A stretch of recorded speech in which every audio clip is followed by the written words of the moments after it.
Hello and welcome back to my series of videos looking at grade 5 theory.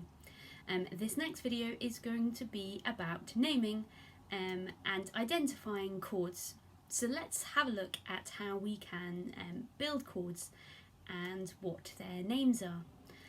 So first of all, let's start in the key of B flat major. So to build my triads, to build my chords, I'm just going to simply write out a B flat major scale. Now at grade 5, you don't actually need to learn all of the chords and their names. You just need to know the first 5. So that's all I'm going to draw today. B flat, C, D, E flat and F. So you've heard me now use the word triad. What exactly is that? Well, a triad is a chord that is made up of 3 notes. So to draw a triad, or to form a triad, or build a triad, however you want to say it, we start with our note, we skip a note, and we play or draw, if we're doing theory, the next note above it. So from B flat, we skipped C and we drew a D.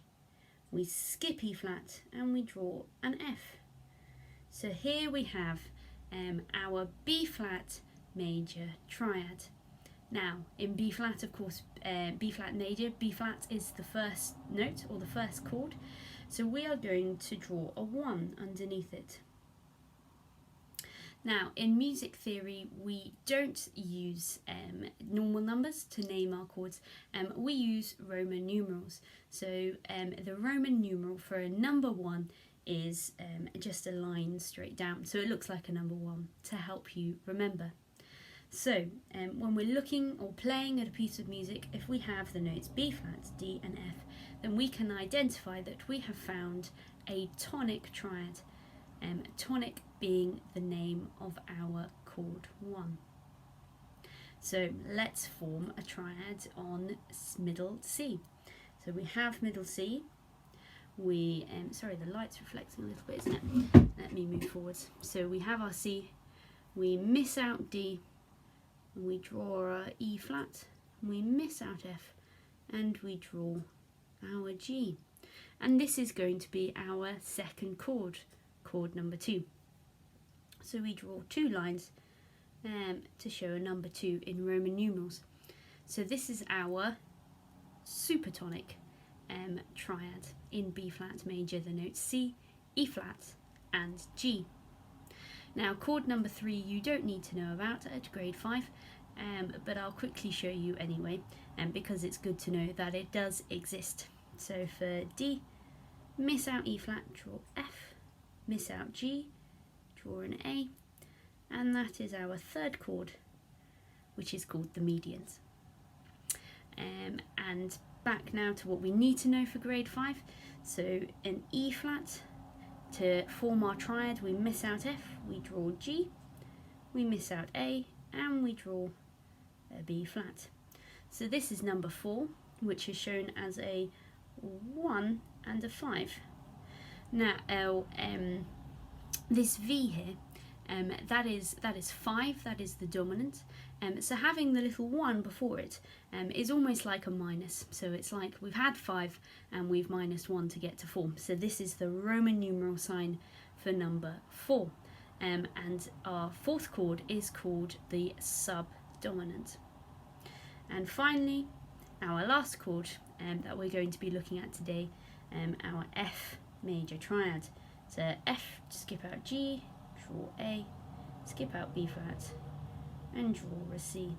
And we're going to put a little V underneath it because it's chord 5 and it is the dominant. So there we have it, 1, 2, 3, 4, 5, and all of their names. So when we're looking at a piece of music and we find a chord that has an F, an A and a C, then we know that we have found the dominant triad in B flat major. So, but we know, of course, that in music we don't always just have triads. Music would sound very boring indeed if we only had chords in those positions moving around on our keyboard. So we can find chords in different inversions. Inversion or inverted just means flip. So these are chords that have essentially been turned on their heads. So let's have a look at the first example. Here I have drawn a B flat, a D and an F, which we know from what we've just worked out is the first chord, the tonic triad. And because it has the tonic at its root, it has a B flat at the bottom, we're just going to draw one and then an A, and the A signifies that it is in root position, because the bottom note is the root of the chord. Now if you can see here, this next chord, this has been inverted. It's the same couple of notes, D, F and B flat, but instead of the B flat being on the bottom, it has been flipped, so that it's now on the top, and we have the third that is actually on the bottom. That D, the third of the chord, is now on the bottom. So this is what is known as first inversion.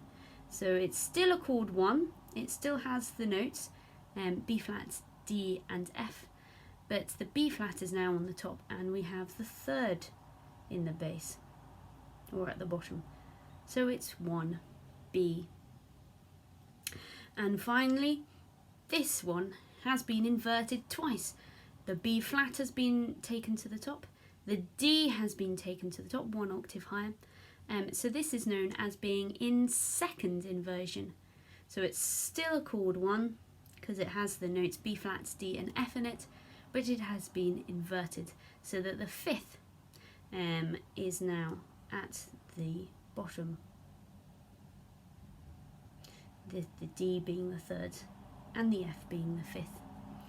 So here we have a piece of music, a little extract, and that one of the notes has been rubbed off. Let me quickly draw that back in. And we have to identify the last 3 chords. And the first thing that we will have to do is identify what key this musical excerpt is in.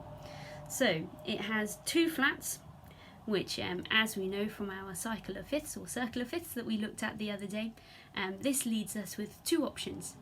It must either be B flat major or G minor. So which one is it? Well, we can work that out firstly by looking at the first and the last chords. So have a look at the first and the last chord and see if you can work out what that is. So you can see a B flat, a D and an F, which of course tells you that the chord is a B flat major chord. So if it starts and ends with a B flat major chord, it's most probably going to be in B flat major and not in G minor. Another thing to look out for is any accidentals, because as you know, in a minor scale, the 7th is raised. So you might expect to find accidentals as the 7th is raised. And as you can see in this piece of music, there are no accidentals. So the chances are it's going to be in a major key. So we can say with some certainty that we are looking at an excerpt of music that is in the key of B flat major. So let's write that in. So our task is now to identify the last 3 chords. So let's start with the first one. What notes do we have? Well, we have an E flat, remembering that this is in bass clef. We have another E flat, a G and a C. So if we go back to our scale, which I would always draw out if I was doing one of these exercises, have a look and see which of those chords has an E flat, a G and a C in it. That's right, it was the second chord. A second chord has the C, the E flat and the G in it. So we are going to write under here a little chord 2. Now you will see that it is the E flat that's at the bottom of our chord, not the C. So we can see that if we turn around again, it's as if our C has been flipped and moved up an octave to let our E flat be at the bottom, at the base.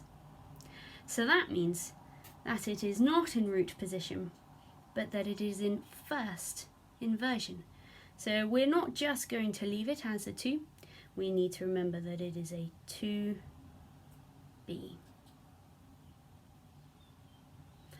Moving on to our next chord, let's identify the notes in that chord. You should be able to see it's an F, a C, and an F, and an A. So let's turn around and see which of those chords have an F, an A, and a C in them. That's right, it is indeed chord 5, F, A, and C. So let's write that in. Now, it is a first inversion chord because the F is at the base, but we don't normally write in the A, so you can leave it just as a 5. It is implied. And finally, our last chord. What are those notes?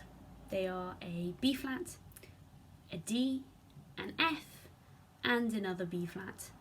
So, looking back on the other side, which of those chords have a B flat, an F, and a D in them?